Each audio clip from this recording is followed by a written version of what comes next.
Transmissions jammed. Proximity coverage only. Backup activated. System rebooted. Warning, now entering Dark Zone.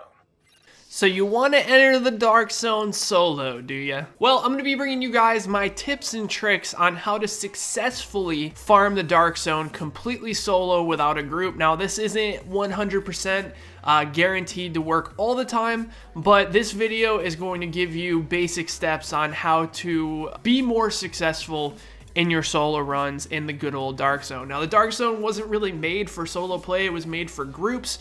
Usually you want to go in with a group, but some of you guys enjoy playing solo, some of you guys don't have people that, you know, necessarily be playing at a certain time, but you want to get that fat loot in the Dark Zone. So I'm going to give you guys some tips and tricks on things to do in order to successfully farm the Dark Zone without being constantly killed by rogues over and over again or ganked by groups of 4.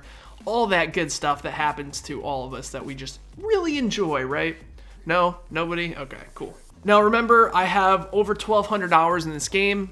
That doesn't even include the PTS, which I probably have another like 300 hours on. And I realize that I'm in the top 1% when it comes to people that have played the game as much as I have.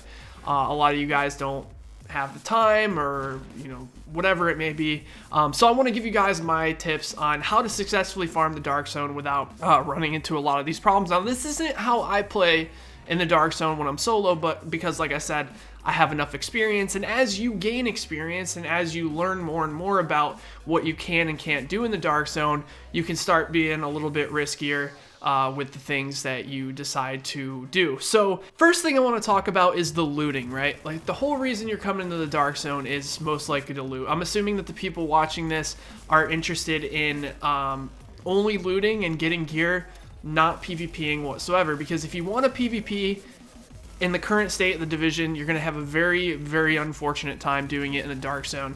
You're going to run into groups. They're going to be able to have, you know, 4 times the amount of vaults you have, and there's some imbalances right now with how overly strong things like Alpha Bridge and assault rifles are. So this video is strictly going to just help you get the loot out of the Dark Zone so that you can increase your gear. So maybe in the future you can do that PvP, or maybe you want to, you know, you want to gear up fast so that you can do the PvE content faster, whatever it may be. Let's get into looting, because like I said, that's most likely the main reason you're here. Now, a lot of people have this misconception that in order to get loot in the Dark Zone, you have to go to the landmarks that are posted on your map. Now, this actually isn't entirely true. To be honest, when I spawn in with a group and we're looking to PvP, there's 2 things that we check. We check extractions and we check landmarks. Now, when you clear a landmark, which means you kill all the enemies that spawn there, it gets grayed out on the map. It shows purple if it hasn't been cleared, and it shows gray if it has. When we see landmarks that are cleared, we tend to go that way to try to find other players. So if you're playing solo, it's not a great idea to go and try to clear those landmarks yourself. Even if you feel like you have the gear to solo that landmark, you gotta realize that you're gonna be susceptible to ganks, to other groups coming up behind you when you're the most vulnerable. You gotta think of it this way: if you have the NPCs in front of you and you have somebody coming from behind you, you have damage coming from both angles. And the player actually ganking doesn't really have the worry of being focused by the NPCs, because you are closer to the NPCs than they are. Especially the fact that you're already going to have aggro with those NPCs, you're susceptible to ganks. So in my opinion, I would roam the Dark Zone, stay around the outside of the map, stay close to areas that are unmarked. There are so many unmarked parts of the Dark Zone that you can get a lot of gear from. Some of them even have named bosses. There's a construction area just south of the chopper crash up in the top left-hand corner of the map that I never see anyone farming. It's a really good spot. It's got tons of elites. It's got one of the DZ crates. And spots like that are really good to farm because it's really uncommon to see players in those areas. And if you do see players in those areas, you have enough time to pulse them with your conceal and see if they're either fighting the NPCs or coming up to get you. Which leads me to my next thing.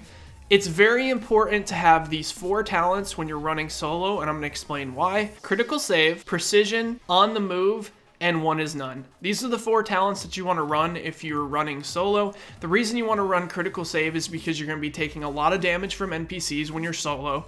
When you're solo and you're fighting a group of NPCs, since they're all focusing you, you're going to be taking a lot of damage, so that 40% damage resistance when you get low is going to be super helpful. It's also going to help you survive if you do happen to get shot in the back by a team of rogues. On the move is also going to be something really important, because since you're going to be mostly farming NPCs, and the fact that you want to be moving like all the time, you never want to be sitting still on a piece of cover because you never know who can come up behind you and shoot you.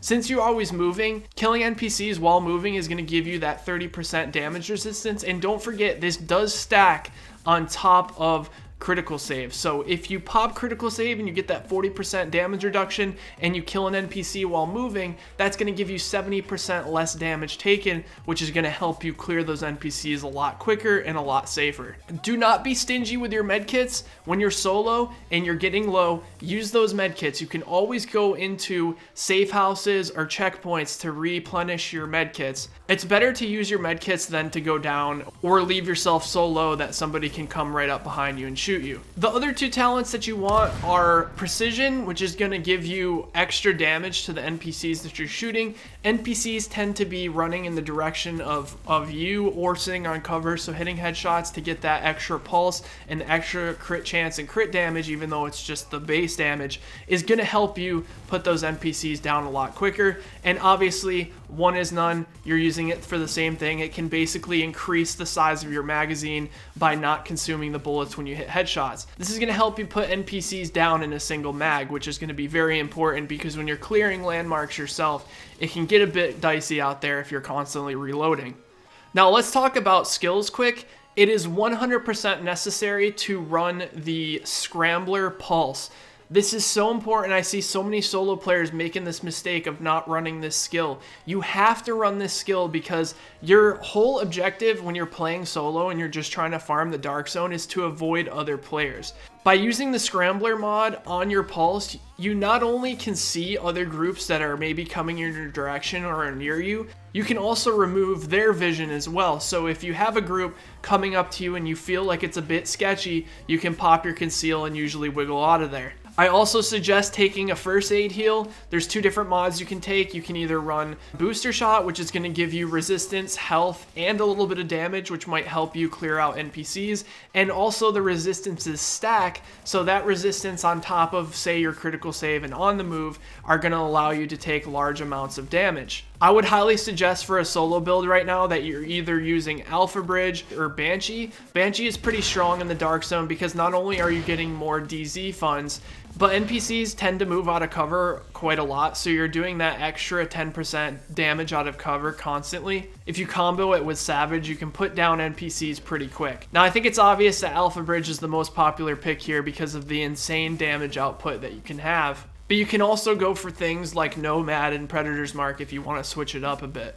And also, if you have a lower skill power and you're not comfortable using Booster Shot because you heal for a lot less, you can also use Overdose, which is going to give you a lot bigger of a self-heal than Booster Shot will. Now, depending on how confident you are, you can clear landmarks by yourself if you feel like you have the gear necessary to do that.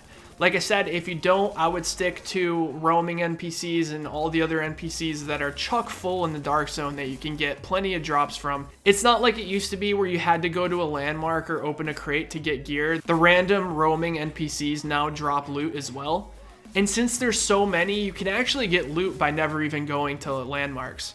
Also, try to loot things like contaminated areas that have name bosses but aren't necessarily completely obvious on the map.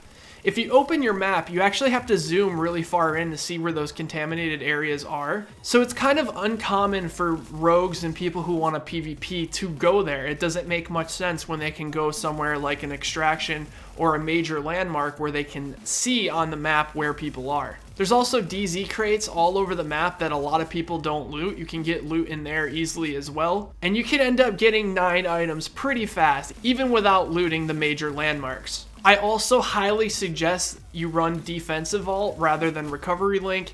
Yes, recovery link is good for solo players because it allows you to not die, but defensive vault will give you a way better chance of getting away from other players. Getting the speed buff and the damage reduction on top of critical save and on the move is going to make you almost invulnerable for 10 to 15 seconds, which will give you enough time to run away from those groups to try to get to other parts of the map.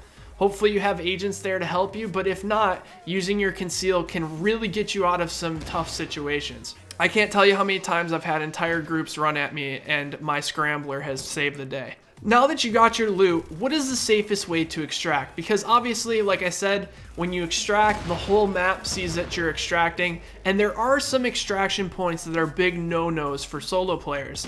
One of the biggest ones being Bryant Park. Bryant Park is one of the hardest extraction points to extract at, even when you're with a full group. There's just too many NPCs, and it's just smack dab right in the middle of the map, and it's just so big that everyone can see it, and you will almost always have players coming to that extraction. Now, there's two extraction points that I would suggest. The one on the left side of the map and the one on the right side of the map, as you can see here on the screen. These two extractions seem to be the easiest when you're solo because not only is there less NPCs that spawn at these extractions, you're also in a position where you can see people coming from a very long way away. Make sure you position yourself on the extraction point where if there are players coming up to you, you have a chance of running out of there. If you see multiple players coming up to the extraction, your best bet is just to run, go to another extraction, and do not risk it, because I would say that 75% of the time, those players are going to shoot you and take your loot if they see that you're solo. If you feel confident enough to extract at some of the more popular extractions, be sure to just use your pulse to watch your back and never ever trust anyone. Another good tip is to wait until the extraction is almost ready to leave before you put your bag on. That way people don't have time to cut the rope. But even if they do cut the rope, that's why you have your defensive vault. You can pop your defensive vault and you can stall them long enough to get your gear out. Don't forget, if you throw a frag grenade at the ground, it staggers them and stops them from cutting it. You can also shoot them as well to slow the rate. Never ever use your defensive vault against NPCs. Always save it for when you're in a tight situation with players. Don't ever turn your back on a player, and always assume that another player next to you is going to shoot you. It's very important to keep an eye on your map to see where rogues are, and always pay attention to the rogues that are in your server. You can see the kill feed in the bottom left hand corner of your screen. If you see a player going rogue a lot and you happen to run into that player, you might as well assume that that player is going to go rogue on you. Also, it's pretty easy to tell if somebody starts acting sketchy around you. Try to run in random directions away from people, and if they're following you, they're most likely going to shoot you. So have your thumb ready to pop that medkit the second they start doing it. Remember, when you're popping your medkits, always wait until you get to the last segment of health so that you can get that 40% resistance from critical save. Once you get the hang of popping your medkits in the last segment, you're going to be able to survive a lot more ganks in the Dark Zone. So a lot of people think that a PvE Dark Zone is the answer.